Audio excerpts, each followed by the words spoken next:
Welcome to Uncover the Human, where every conversation revolves around enhancing all the connections in our lives. Whether that's with our families, co-workers, or even ourselves. When we can be our authentic selves, magic happens.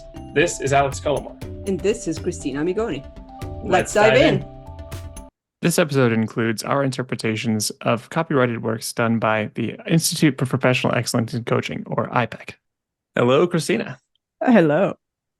We are back, and this time we have no guests. It's just the two of us. We are actually starting a bit of a podcast series. We've got a few episodes lined up here that have to do with a certain part of what was described in our coaching program as kind of the graduate studies. So we went through the iPEC coaching program, which was a lot of experience in how to coach. What does that look like? How do you do this? And then there's the secondary program is COR.E Dynamics, which is what we're going to cover a little bit more of. Yeah, which was, I think we both did it independently. It becomes more of an independent study piece. And after doing the whole coaching program, the norm, I guess the basic one, the foundation ones, with cohorts, we found that we gravitated towards pairing up or creating a group with our coach cohort to actually learn together. It was interesting how you can really go from, oh, we're collaborating and learning as a group to like, oh no, just go off on your own. And it is interesting because the COR.E Dynamics program particularly feels so applicable. It's so much of all the theory you learn and all the things you work on in coaching school to help people uncover. This gets a lot more explicit with what are things that help people understand themselves better, reach their goals, find their own potential, remove their own internal blocks. And so it basically splits out into some understanding of the levels of energy described between catabolic and anabolic energy, followed by different influencers on our ability to perform in our energy. And then finally 10 disciplines, which are great practices and ways to kind of think of life philosophy so that you can build a more productive and energetic life the way that you might want to experience it. Yeah, definitely. And I've done this with, I would say most of my coaching clients, my individual coaching clients, if not all of them, where after, some of the initial sessions on figuring out what their goals are and unpacking what's going on and what's influencing what they want to change and their lives, we actually use the COR.E Dynamics program to get more practical and understand like what's influencing our energy, what can we do about it, with building awareness around that. And then the disciplines, which is really the deeper dive into, now that I understand what influences my energy and I can recognize where I'm at, what can I do to raise my performance, to influence back almost the external environment and what's coming up externally and internally, to want to perform it and get the results at the level that we typically want them. Yeah, it feels like the scaffolding of life. It's all these pieces that we can put together so that we can continue to reinforce things so that when we're inevitably shaken or when we have those curveballs that life throws us, we have a plan to kind of come back to and an understanding of ourselves and how we best perform. And they also kind of cover what is an important idea of the idea between a performance and a mastery mindset, where performance is more based on trying to do maybe everything perfectly or do everything one at a time. And mastery is almost more of a growth mindset. And how do you continue to improve? What are you going to always learn from any situation, whether it goes the way you'd like it to go or not? How are you going to move forward productively and constructively? And all of these disciplines and influencers are great ways of understanding how we are already interacting with the world, how we'd like to interact, how we can best set ourselves up for success, and what practices we can return to when we feel like we might be slipping or we want to grow to that next level. Yeah. They really give a nice structure and framework on what to look for in those moments where the results of actions or the situations that we're in are not exactly what we expect them to be. And this is it's almost like a cheat sheet in a way to look at, okay, what's influencing my behavior right now, the way I'm showing up and what's happening because of that. And what can I do about it? Which is where the disciplines come in, like where do I have control? Of how I can change the situation. So yeah, really, really cool. The COR.E Dynamics has various applications. I would say the foundation is the same across, and then it kind of splits into specific areas. Leadership is the one that I've used the most and I follow the most, but there's also one that focuses on going through transitions, as well as health, just Health and well-being. Health and well-being. And there may be one more, and I don't remember what it is. I believe it's performance, just like us, sports and physical performance. Life performance, yes. Okay. Yeah. The transitions and the leadership ones are the one that are the most, I guess, popular, at least for the applications that I've seen and the interest that I've seen. Because usually transitions is when things are not quite as controllable or don't feel controllable. And in leadership, there's various applications in that. Yeah, so it's definitely a good tie-in for some of the corporate programs. And we all experience transitions at all times during life. There's always something changing, always something new, always, whether it's on purpose or something we wanted to happen or something that just kind of shifted under the ground under us. We're always in some kind of transition. So using these is a great way to kind of center ourselves, make sure we've built what they refer to often as the success formula, which is just different additions that you can think of as you build your own, to go back to what really works for me and how do I want to show up and what is really important to me as a person and how is that going to express itself in my life, whether that makes sense to other people or not. Yeah, definitely. Yeah, so as you mentioned, it starts with kind of a review of the 7 levels of energy so that we can understand what's actually happening and how we're showing up to begin with. And then, understanding like the difference within that, the difference between catabolic and anabolic energy. So I think we'll start with a quick review on those, since we talked about those eons ago at the beginning of the podcast in the first few episodes with Lauren, and then a couple more times, but it's been a while.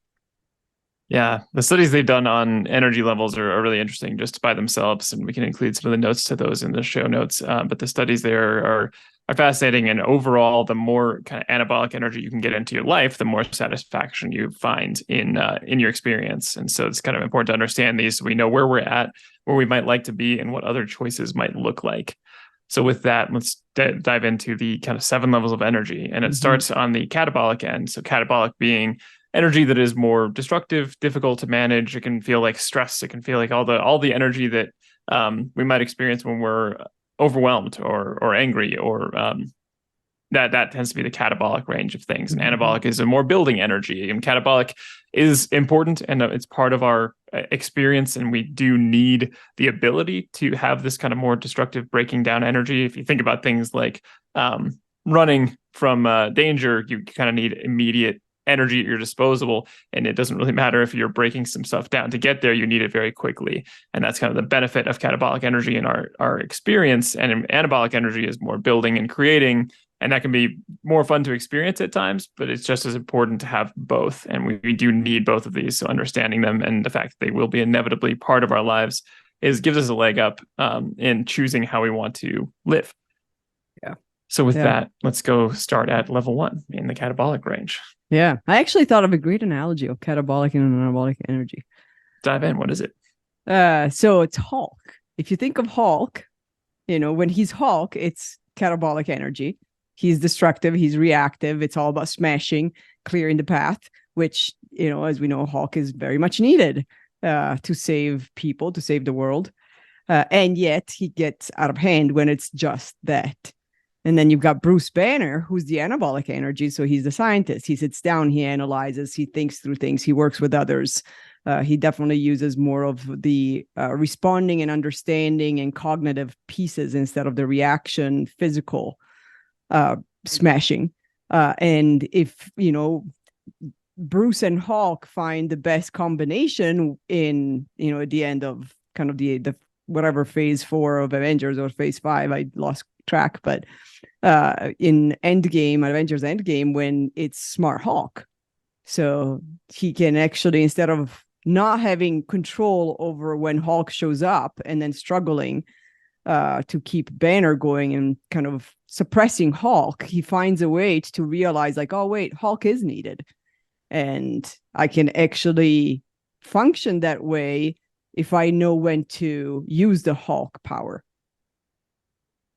And that ties into so much of what we're going to talk about. That's a great Mm-hmm. analogy. And the smart Hulk is like, it's almost the level 7 idea, which jumping ahead a little bit to level 7. Level 7 is somewhat the ability to choose what your reaction Yes. needs to be in a time and making that conscious choice. And if you can choose to both be Hulk and in control, that's a very powerful place to be.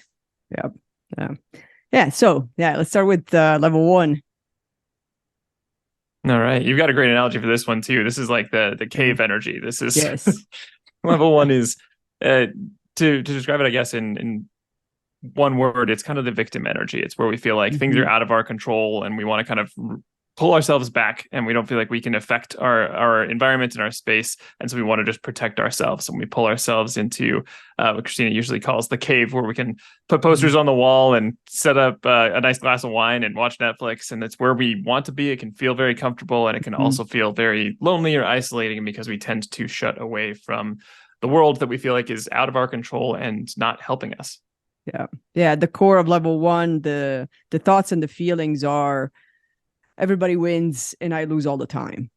Hence the cave. I'm going to close myself in the cave and I'm going to shut the world out because, well, there's no success for me out there. I'm constantly going to be losing. I always lose. There's no winning here. If everything is, there's no hope in trying to change things. Yeah.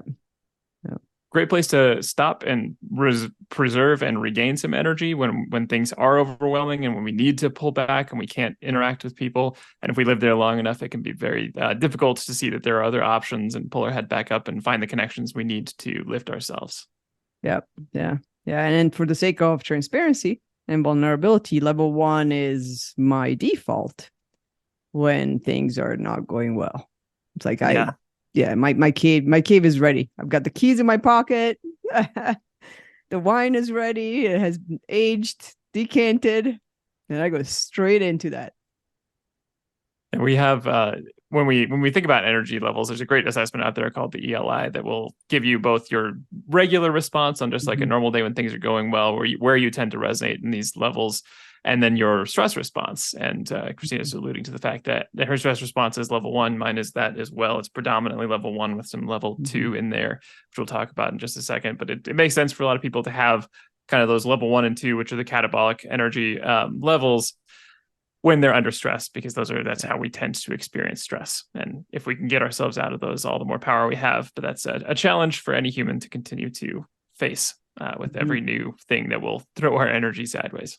Yeah. And one of the things that we're big fans of common language, whether it's Working Genius or the Energy Leadership Index and the levels of energy. But one of the best parts about having a group of people that understands the energy levels, has either gone through the training or has been coached through those levels and understands them, is that it's a good way to send a signal, an SOS, is to, when we realize we are going into level 1, when I am opening the door of the cave and sitting down and getting ready for Netflix and a glass of wine, it's to actually send a bad signal to the tribe and say like, hey, I'm in level 1. And usually the tribe, it's everybody responds and they're like, okay, what do you need? Because they all know it's like, you can stay in there, but let us know when you want to get out and we'll help you get out. Yeah, I usually find myself doing that as I'm, deadbolting the third deadbolt in the cave and trying to, cement the wall shut. Yeah. Usually you just go in there, you just get comfy, and I'm like, oh, this is nice. And they're like, wait, I can't see the outside. Maybe I need to send a bad signal. Yeah. There's constantly that stress, and Netflix is such a perfect metaphor for it, because it is something that feels very comforting and also is usually a delay on processing or working through anything that is still in the back of our minds churning and causing stress. Yeah.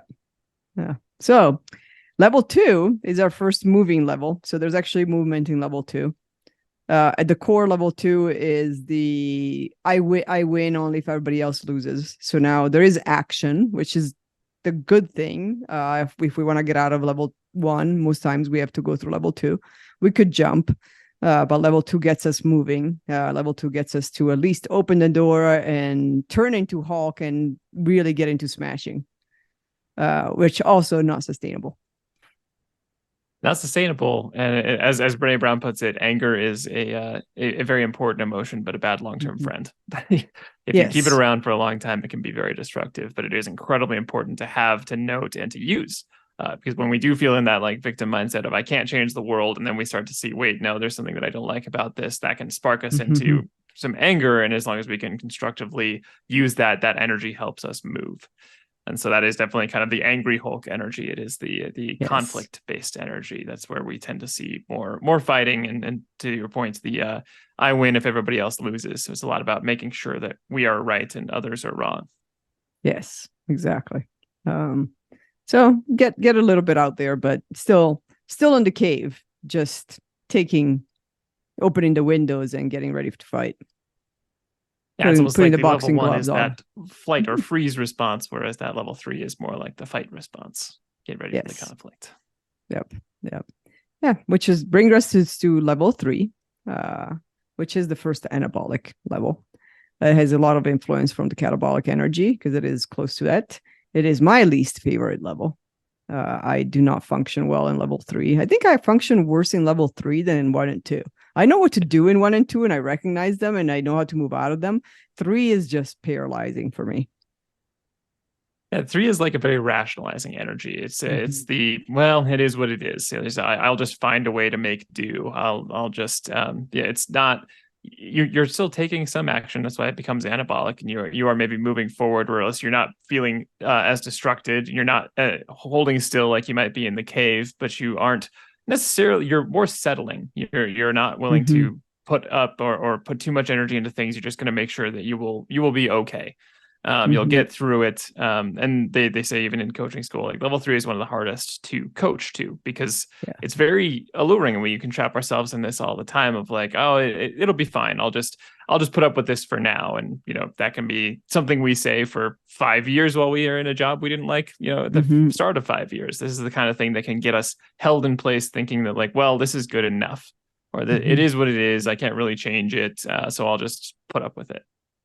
Yeah, this is where the really core thought is, we can both win here. We can find a way to both win, but let's make sure that I win. And it's less important that you win. And even if I win, I'm sacrificing a lot. We're both sacrificing. There's a lot of compromise and sacrifice in level 3. And so it's really I'm fine. It's okay. As in most situation, in most partnerships, especially at home in social situations, it's like the minute you start hearing people saying like, fine, that's straight level 3. It's like I'm not gonna fight, but I'm not even gonna give up all the control. And there's a lot of passive aggressiveness in level 3. That's probably why I don't. It's definitely my least favorite, because nothing is out in the open. And so there's no having the difficult conversation. There's no resolving anything. There's just sacrificing and passively aggressive pretending that you can move forward, but you really can't. Unfortunately, a lot of organizations resonate at level 3. Yeah. It is important to note that while we absolutely have our feelings on these they are all necessary at different times. We do need to occasionally experience some level 3 when there are things we can't change, and we don't want to just sink into the cave and wait for it to be over, but we still have to take some action. The really crucial and difficult part in 3 is getting yourself out of that when you can, because it's usually much sooner than we think. It's usually in a different way than we think, and if we're not challenging that, it's very easy just to stay in that place and not challenge it enough to leave. And so you feel both like you're not doing what you want to be doing, and you're not as upset about it, or not as frustrated perhaps as it might move you into like a level 2 where you would then move out of it and actually have the energy to move forward. And actually in coaching and in organizations, occasionally it's useful to push people a little bit into that level 2 space, so they have that reaction and they can start to see what the cost of staying in that level 3 is, to motivate them to kind of continue to move past it. And again, this is why even at the catabolic levels, it's helpful and it's very necessary to have all these, even when it can feel very unpleasant to experience. Yep, definitely. Which takes us to level 4. level 4 energy is more about the compassion. It's about the making sure you win. If we put this in kind of the I win, you win, or I lose, you lose situations. Level 1 is I always lose. Level 2 is I'm going to win and you're going to lose. Level 3 is the I'm going to win, and if you win too, I guess that's great. And level 4 is I'm going to make sure you win. And it's a very kind of compassionate, externally facing energy. We tend to care a lot. We're very supportive in this. This is where we're feeling very much like we want to enable people. We want people to feel better. We want to feel safe, secure, etc. Lots of people who work in industries like nursing, coaching, caretaking, a lot of the giving industries, there's a lot of level 4 in that. Now, in that definition, it also includes taking care of yourself, but this is one that can be difficult to access in level 4. And if you spend enough time in level 4, sometimes you can end up feeling frustrated and fall into levels 1 and 2, feeling like, oh man, when's it my turn? When's somebody going to care about what I need? It can be it's very supportive. People love to be around people with level 4 energy. They get a lot out of it. And the person giving that out, if they're not also giving that to themselves, can find themselves worn out pretty quick. Yeah, definitely. And that is my primary. Well, it used to be. I would be interested actually to see if that's changed, because the assessment, the Energy Leadership Index assessment, it is a point in time. It's not a personality assessment. It's not this is it. You're now labeled for the rest of your life. It's very much of a point in time, depending on influencers and disciplines, which we're going to talk about in our COR.E Dynamics series here. And also just, working through things, understanding the levels, taking a little bit more control and consciousness, and increasing your consciousness and how we show up. And so level 4 used to be my primary. The last couple of times I've taken the assessment, but the last time I think was 2 or 3 years ago. It's been a while. And it was decreasing towards higher levels of anabolic energy. So I would be interested to see where it is now. Yeah, it's a great assessment for that reason. I took it right before, just by coincidence. I happened to take it right before I did the iPEC program. And then again, at the end, when we all learned how to do give that assessment. And though in that time, I'd moved about 10% out of the catabolic range and up into the other ones. And I'd moved from a primary 4 to a primary 5. And we'll talk about some of that in a different podcast if we talk about the actual assessment. But it is interesting to know, and you can reflect when you hear these definitions from us on where you might feel like you resonate most of the time, and maybe separate that into times when I'm stressed. People tend to go to 1 or 2, but you resonate at a 3 when you're stressed. And in regular times, where do you feel like you might resonate and commonly reside when you hear these descriptions? Yeah. I think I actually find myself, if I were to guess, and I guess I would have to take the assessment, but if I were to guess, especially lately, I tend to go to 4 in times of stress, way more than 1. I pass through 1, but then go straight to 4. And in times of non-stress, so in times of catabolic energy and higher consciousness, I would hope that my primary would have shifted more to 5 or 6. But that's my guess. I'll have to take the assessment to find out. Yeah, we should do that again. We should do that again before the next episode. We'll just take those and see where we're at now. So I think I was moving towards 5, and nowadays when I get the chance to really step back and appreciate what I've got, I can get into some of that level 6 space. So I'd be curious to see how much of that has at least increased, if not become more primary. Yeah. So level 5, one of the things that starts becoming a little more obvious as we go up the levels is the difference between the even levels and the odd number levels. The even numbered levels tend to be more from the heart, more emotionally driven. And the odd numbers tend to be more logically driven from the head. And so if we think of even, 1 and 2, 1 is the heart wanting to close in because of the feeling of being hurt and needing to protect itself. And a lot of that, actually, I just reversed that. But the level 1 is more the head telling you there's nothing you can change. Yeah, exactly. The head telling you there's nothing you can change. So clearly did not think that through. But but the head telling you there's nothing you can change, even though the heart may not believe it, but the head is convincing you that that's the situation. The level 2, which is the emotional reaction, hence the hawk. It's like, I'm going to go out and smash. Doesn't make sense. Doesn't matter. I have to smash. And then 3, again, is you're back into logic space of figuring out, like, how do I compromise? What can I sacrifice? Like, it's fine. And the it's fine, usually it's very much of a head decision, not a heart decision. The heart never feels it's fine, but the head will try to convince it that it is. And then 4, the compassion, the caring, very much heart, which is why you see the teachers, the nurses, the coaches, the service-oriented people being primarily level 4, because it is a heart thing. It makes the heart feel good. It's the heart-filled type of level. And then 5, now we're back into rational. And in 5, the core thought is we can all win. So let's figure out how we can all win, which again, it's the logic mind trying to figure out that, how can we make sure that I win and you win too, or we don't play. Yeah, this is one that it definitely falls into that logic range, because you're looking for the win-win. You're looking for the opportunities. This is where you really see opportunities when there's problems. You're not necessarily focusing on the problem so much, which is why there's a lot more peace and acceptance that comes in level 5. Whereas a level 3 might be like, well, it is what it is. Level 5 is like, yeah, it is what it is. Here's what we're going to do with that. Like, here's what we're going to do next. There's resignation in 3, where there's acceptance in 5, and moving forward. Okay, this is what we've got. What are we going to do with this? And it's not just finding the silver lining. It's finding what is actually like a win. What's going to be growth out of this, regardless of if it feels like it's going in the wrong direction right now. We're really seeing opportunity. And this is where we find so much logical opportunity.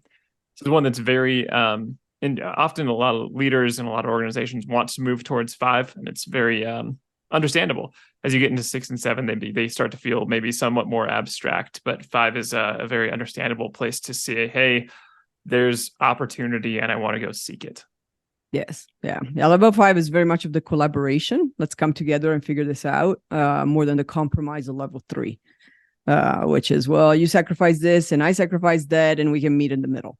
In collaboration, it's really about, well, we both have strengths. Let's put them together and figure this out. That's a great delineation between like collaboration and compromise. In compromise, both parties might feel like they're giving something up. In collaboration, we're both building something better than we could have built alone.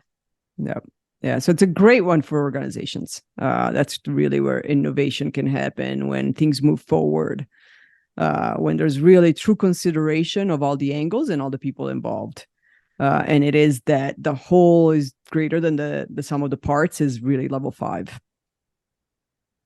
And that's where we dive even more into that, and in kind of a more heart zone when we go up to level 6. When we think about level 6, it is about the connection between us and everything else. When we start to feel particularly connected to other people, where we feel like everything really is winning. It's not just I'm going to find a win for me, I'm going to find a win for you. It's like we're all going to win, and winning is just how this is going to work. You feel that joy, you see some wisdom.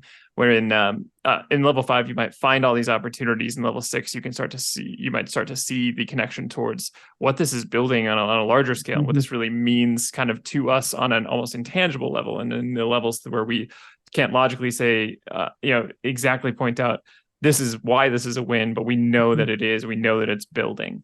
And it is a sense of joy, of connection, and you can create a lot of wisdom in this space.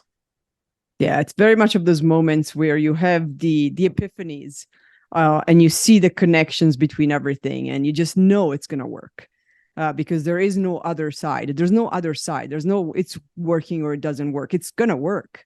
That's where the faith comes in just trusting that things can move forward because you can see them. You have no idea how. That's the 5 that's going to come in and figuring out the how, but you just see it. You see the end of the path.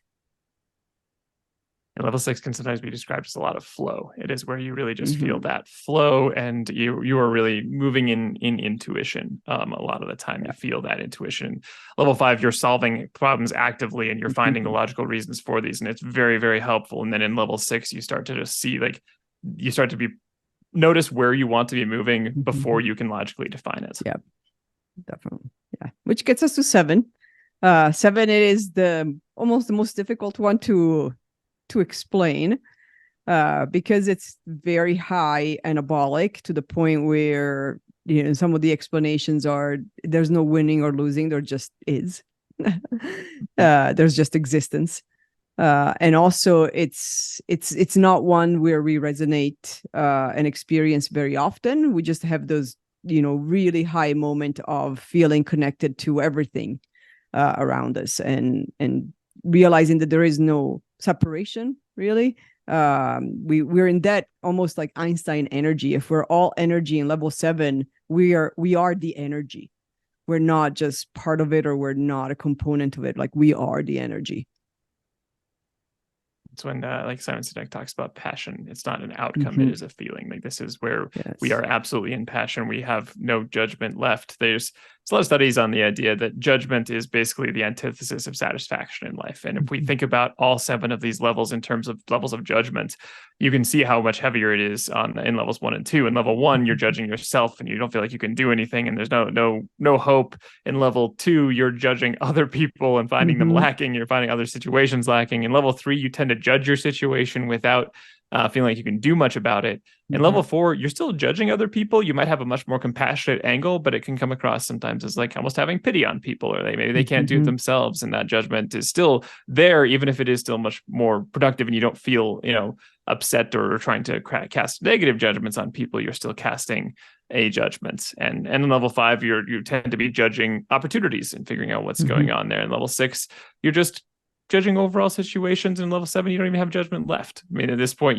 this is why it becomes ethereal and very hard to relate to. And we tend to access this, for seconds at a time. It's hard to just be there. It's like a guru level of transcendence. Some one of those, somebody's meditating and suddenly floating off the floor level of seeming acceptance of the universe, and feeling there's a lot of passion and lack of judgment, and a ton of creation can come out of level 7, because you can actively choose kind of what energy levels you want to be at and how you want to express those. Full mindfulness. Definitely.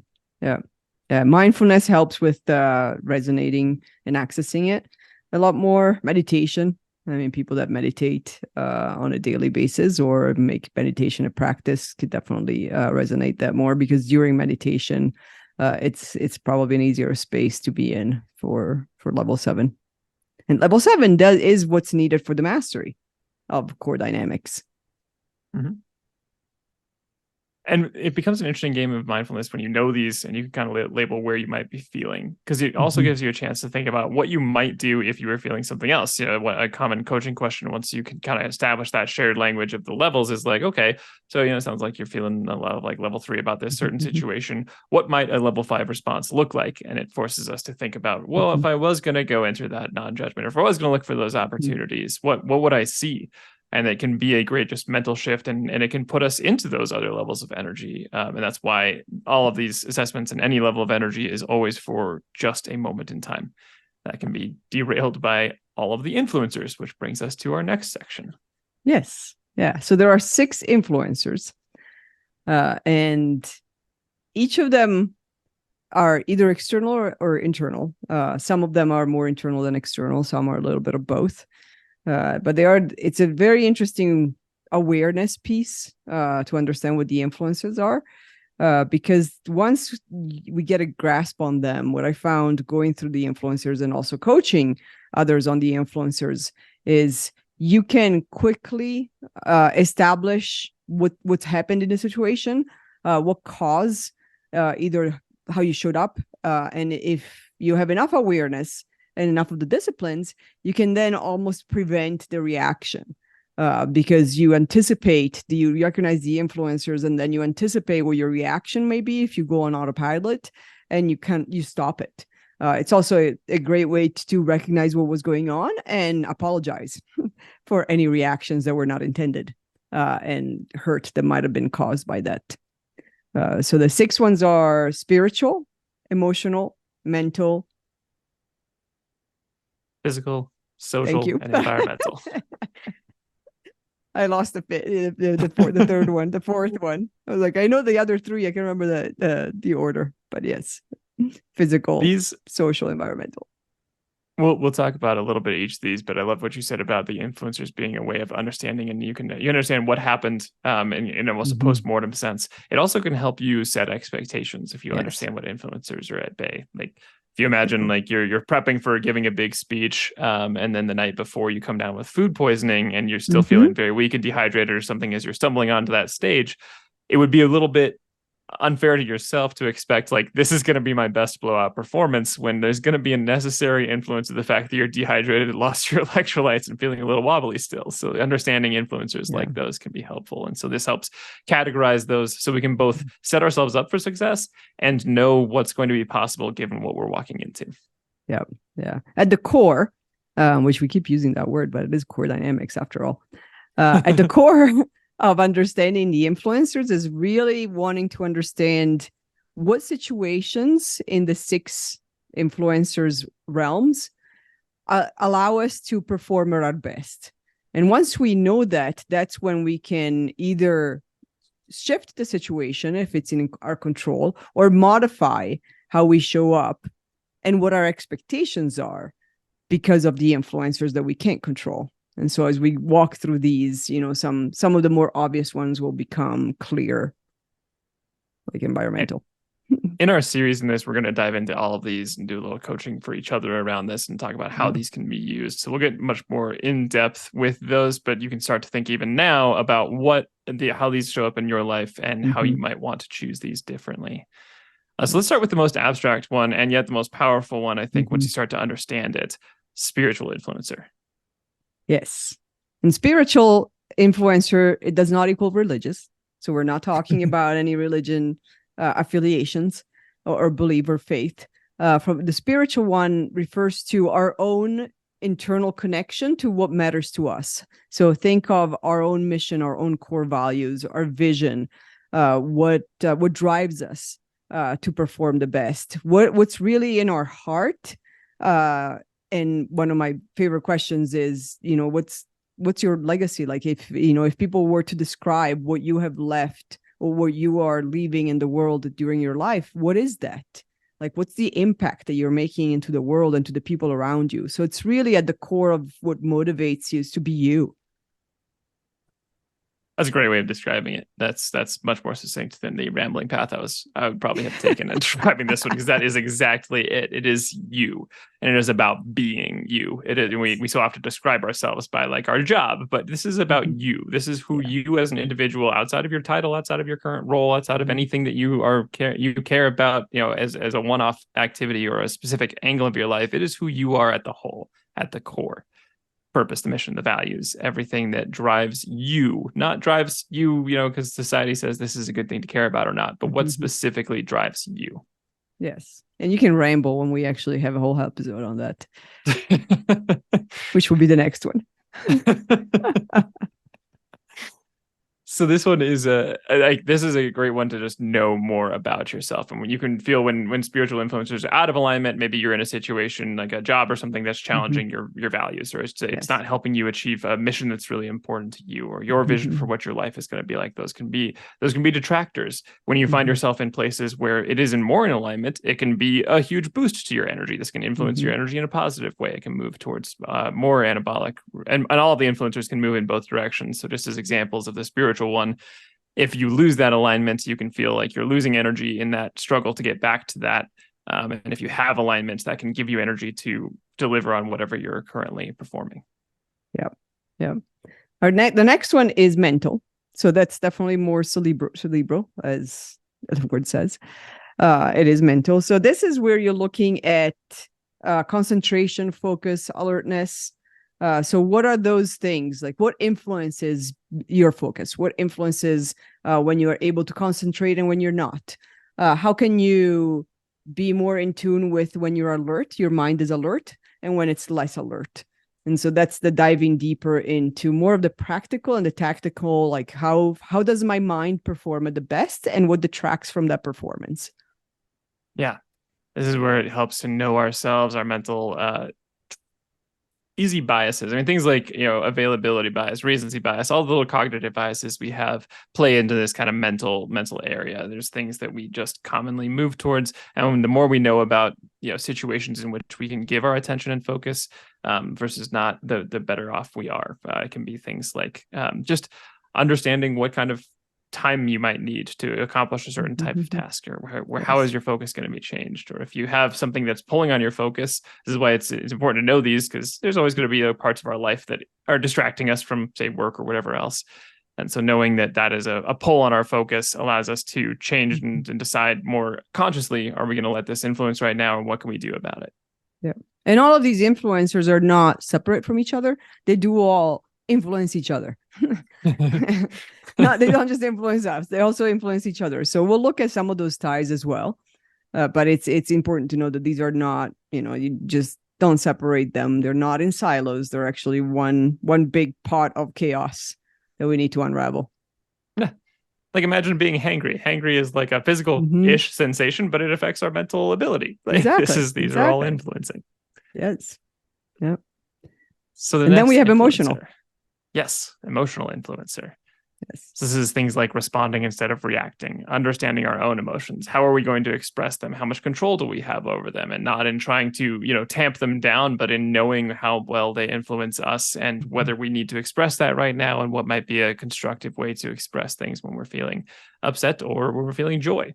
And what is an overreaction? What is more in tune, and what our emotional state will inherently influence our ability to perform. Yep. Yeah, definitely. And then we have physical. Physical is a little more tangible, again, just like the mental one.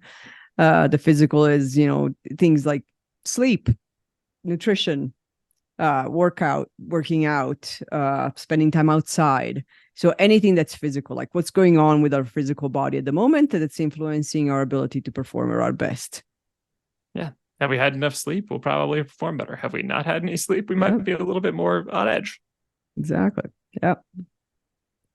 Social influencers, the next one, the fifth one. Social influencers are things like our relationships, the people that we find ourselves around. How influential is that? We all kind of relate to feeling in a room where we either feel alone or we don't feel like we fit in. And that can be very detracting to us being able to be ourselves and feel comfortable. Or we're in situations where we're around a couple of very close friends that we can trust, and we can let all those guards down, and we can all just build off of each other. And it can be a very positive interaction. That's the kind of idea behind a social influencer. Yep. Yeah. Also very important. Definitely more external, and also controllable. Again, once we realize what social situations we perform best and we can show up at our best, then we can try to minimize, maybe not avoid, but minimize the ones that we don't show up best, or create the better ones. If we interact better in smaller groups, then those should be some of the more situations that we create for ourselves, rather than walking into a room of hundreds of people and having to network with a 20-second place that's judging just your name and title. Clearly, I know my social influencers. I think it's a perfect example. We neither of us love the networking at a conference, but we do love we occasionally put a live podcast up, at which point we just get to talk to people and have a different conversation. So those are great ways of using our social influencers. Yes. Or they say that loneliness is not a reflection of how many relationships we have; it's the quality of relationships we have. And when we understand what works for us, we can build those quality ones. Mm-hmm. And our last one is environmental, which is also external, and we can also do something about it. Anything from 107 degrees in Chicago with 100% humidity. Well, we start, that's a good environmental influencer to know that I am not going to be in my best mood or performance. And so what can I do to at least get close to my best and know that I'm never going to be there? So less judgment for myself as well, because it's just not going to happen. Yeah. Understanding our own setting is really important. Just knowing what environment we can change and cannot. And when we all, had to go to work from home at COVID, we had a chance to set up our home environment in the way we wanted to. Yeah. And embarrassingly, 3 years later, I'm still in the process of that, but that's fine. Just in time to go back into the office. No, we don't have we don't have an office, so you still need to get your office together. We could probably come up with an office with no windows and just a cave if you want. I'm sure we can find a closet somewhere. That sounds great. Thanks. That's definitely the kind of environment that's definitely going to have a positive influence on my energetic outlook. You're now out of the need to set it up yourself. It's set up for you. I actually did. I remember one of my first consulting projects eons ago. You know, it was the best situation that the client give me, but as an external consultant, I literally had to work in the closet. It was the broom closet with a chair and a tiny little table that you can't really call a desk, but something to put my laptop on in the basement of a hospital. So that was interesting. Let's just say that I found opportunities to leave the closet as often as I could and go to even something just like getting water or go to the restroom upstairs so that I could see the daylight. So that's where I can control that I'm in the closet, but I can't control how much time I spend in the closet. That reminds me of one time I got put in a phone room at a consulting gig, and it was just, I mean, it's by default like empty. So there's just like a clock on the wall, a windowless, tiny room with a very small table. There's no better way to feel like you're in solitary confinement in business casual clothing than doing that. So, yep. So yeah, those are the influencers.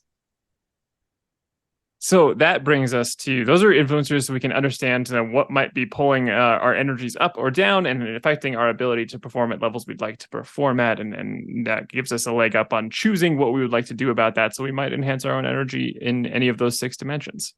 Yeah. That brings us to the disciplines, and we'll go through just a brief overview of the 10 disciplines. And these can be thought of kind of as practices. And the first 4 really build on each other and then become the foundation for the rest. So let's talk a little bit let's start with the first discipline, awareness. Yeah. Which, again, this is all intertwined. It's a big Pandora's box of stuff. So it is important. Yes, it is important to know your influencers and figuring out what's happening internally and externally. And one of the first steps is awareness, which is the first discipline. It's being aware that I am not performing at my best. That is the first step, really. And then understanding what is influencing not being able to perform at my best. Well, is it 107 degrees and 100% humidity in Chicago? Is it the closet in the basement? What is it? Is it both? What is it that's influencing, the awareness that I'm not performing at my best? So that's the first one, awareness. And all of it we've discussed so far is a great exercise in awareness, labeling yourself at a different level of energy, figuring out where you might be, choosing what that might look like if you were in a different place. And of course, all the influencers. Should I get out of the broom closet? Am I around the wrong people right now to be able to have a more comfortable dinner, whatever it is? Yep. Number 2 is acceptance. So once you're aware of where you're at, accepting that it's okay.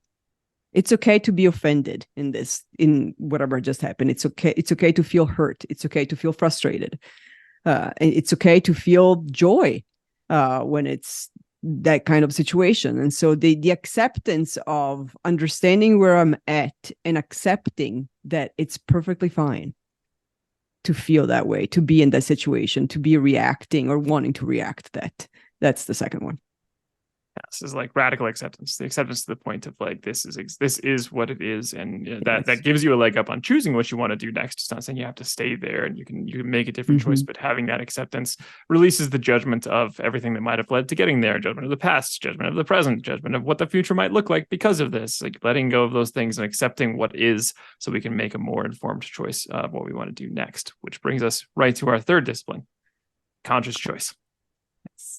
Yes. Once we're aware of where we're at, we accept that we should not be somewhere else and we don't judge ourselves. Then we can choose. Now we're like, okay, do I want to be here? Well, not really. So let me choose how I want to respond, how I want to perform, and what will get me there. I have accepted that I'm in a closet. I am aware that this is not an ideal situation for me. My conscious choice is going and making sure I eat lunch in the cafeteria, whatever it is. Yes. This Great is examples. a very powerful thing to practice because it is about us deciding we have answers and ability within us and exercising that. Yes. Just quick thing, your microphone just shifted. I'm making you aware that you Oh boy. Let's see. Now you're mute. Not happening. Nothing? Yeah, we're back. Hey, we're back. And is it the right microphone? Yes, it's the right Great. microphone. Yeah. And that is an environmental influencer that affected all of you. Yeah. All right. So let's move Brings us to right to number 4, actually. trust the process, which is trust the process. Unplug the microphone, replug it. Don't worry about the fact that we are recording. I hope we're recording. Yes, I press recording. We're recording an episode, and trust the process that we can get back on track. And we're back on track. This really goes to the mastery mindset of we all know that change takes time. It's bumpy. Trusting that even though we haven't gotten to maybe the results we were originally aiming at yet, it doesn't mean we're not on the right path. And so trusting that we are putting ourselves on a good conscious choice, and we made that for a good reason, and trusting that long enough to have patience to wait for some outcomes to unfold and to continue to work with what we know works, and will trusting that will bring us where we want to go in the long run and help us know when we need to change our plan. Yeah, these 4 disciplines are the foundation of being able to be authentic. Now that we are aware where we are, we've accepted that where we are, it's fine. We are making a conscious choice of how we want to show up and where we want to go. And we're trusting that we'll get there, even though we may not have the whole journey laid out. Now we can show up as our best selves, which is our authentic self. That is the 5th discipline, authenticity. Who are you? How can you be yourself? How can you truly just be you and lead from that point of your individual self? Exactly. Which takes us to number 6, fearlessness. When we have all those 5 in play, and we know that being me and trusting the process will get me to where I need to go, then I can jump and know that the wings will appear. Either that or I'll bounce off the ground. Either that or I'll crash and smash on the ground and somebody will come help me. In any case, the fear of being paralyzed and not making the leap is gone. Yes, fearlessness lets us take reasonable chances. It lets us move and realize that there really is nothing to fear. And that even if it does feel like we crash and burn right out the gate, taking that long view and that mastery approach of this is just a step.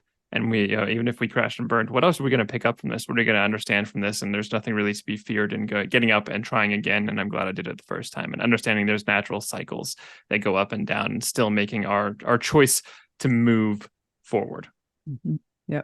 Getting used to that leaping and fearlessness then gets us to confidence. Now we have the confidence to keep going and doing it again and again and again.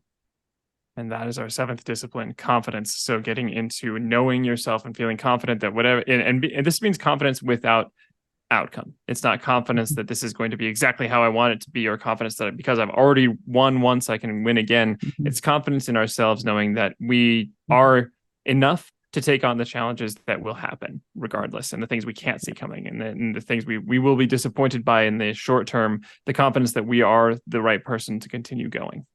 Yeah. It's confidence in the process and in ourselves going through the process and letting go of the outcome. That brings us to a little bit more external, a little bit more in combination with other people and other the environment. This is our 8th discipline, connection.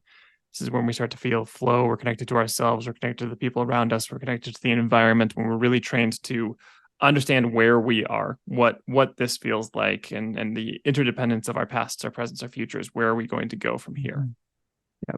Yep. And number 9 is presence in the moment.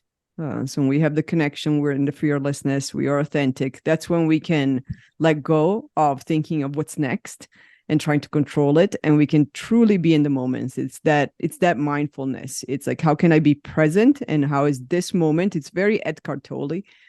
This moment is the only thing that exists. And so how can I be fully present in this moment? Because nothing else exists. The past and the futures do not exist.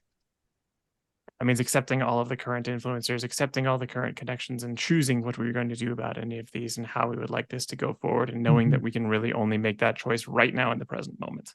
Yep. And that brings us to our final discipline, being 100% energetically engaged. So when we talked about the levels of energy and getting to that 7th level where you are living with the full conscious choice and lack of judgment, and being able to feel committed and having that overall very difficult to achieve but incredibly powerful sense of detached involvement, where you aren't attached to the outcomes, but you're still involved in trying to make things better and make things more energetic for yourself, and having that intention and playing full out, playing all the way as big as we want to be, as big as we in the darkest nights hope we can be, and sometimes are afraid to admit we might be able to achieve. Yeah. And we actually talk about this not as specifically, not as explicitly, but in one of our first episodes 3 years ago with Lori, we talked about playing big. This is the playing big discipline. Is how do we play big and give our full self, because we have the confidence, the authenticity, the fearlessness, the awareness, the acceptance, and we understand the social influencers all around us. Note how many of these have to do with being independent of the outcome. We play big, not because we're going to do exactly what we set out to do, but because with that intention, we can do more than we ever thought was possible. And we have to be able to have that confidence outside of outcomes, trust the process when we haven't seen the outcome yet, have connection to that future, even if it doesn't exist, and we can really only live in the present. Yep. Yeah. So now that you have your content of tables, table of contents, not content of tables. Yeah. Apparently when I'm at discipline 10, I can't speak. So I am fully non here. I have reached a whole other galaxy. So what we're going to do in the next few episodes, and we're going to split this up in 1 or 2 per episode, depending on how much we meander and just go into tangents, which is very likely. But we are going to coach each other on the influencers and then the disciplines, not fully coach as we would do with our clients, which can take hours and hours and weeks of painful journey, especially if you have to listen to it on your end. But, just a couple of questions on each one to kind of unpack what's going on. And what awareness do we need to bring to ourselves, and how do we want to move forward so that we can reach our peak performance, or at least be aware of how we can do it. The best part about coaching is you learn so much about yourself and the other person while you're doing it. And this is something that hopefully we can share as well with everybody else, that when you hear us reflecting on our influencers you'll see pieces that you relate to, or things that you're like, oh, I feel like I'm different on that, but that tells me here's what's important to me. And these are all great points of self-reflection. So we'll dive through these so you can also have some understanding of these disciplines, use them in your life, and hopefully find some of those greater potentials that we all are hoping for. Yes. So have fun. Enjoy. Thanks for listening.